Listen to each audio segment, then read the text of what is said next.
Hey guys, today we're going to give you our very short video first look at The Kingdom Keepers, written by Ridley Pearson. And this is a very interesting first novel for him in terms of this series. It's very interesting because it talks about basically these group of kids, and they are holograms. And they go to Disney World at night, and it's in a story world where these characters are Disney characters, and they're witches, and basically all the evil in the world is coming alive, and all the characters are coming alive.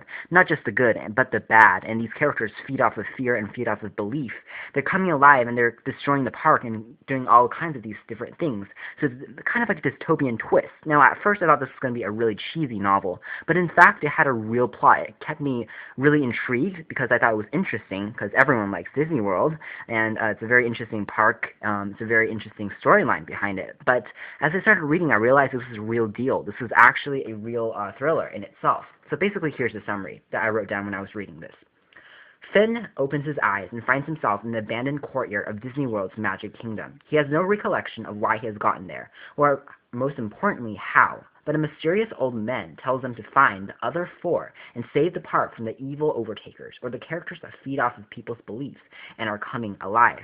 And one of those characters are Maleficent, one of the witches, of course, in Disney's And what I really liked about this novel was actually that it was real deal, like I said. It's not a kid's fantasy, but it's actually a hard-pounding thriller that, as I started to read how the characters went to this park at night and they could actually get hurt. They weren't just holograms.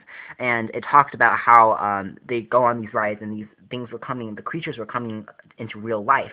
And it was also really realistic in some ways, because the part that focuses on them during the day, which is their real body, human bodies and human minds, the parents, all the characters, or really these guys are 13, 14 years old, and they go to school, and all these friendships and things really pop up are really realistic. So the mystery kept me reading on. The characters are believable, and it's a mix of technology, friendship, humor.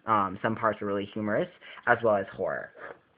So what I disliked was that at times the author tried to go overly intense. Like, I thought this is a real deal, but sometimes he tried to, your heart gets pounding, the characters really come alive, especially the audiobook version of this novel, and you're reading, and it gets a little dark at sometimes, and it gets overly intense and resulted in me laughing instead of feeling haunted. So that was something to look out for. But it's brands of adventure, dystopia, horror, friendship, fantasy, mystery, and comedy, and we give this book an A-. Check out our full review on our website. Thank you for watching.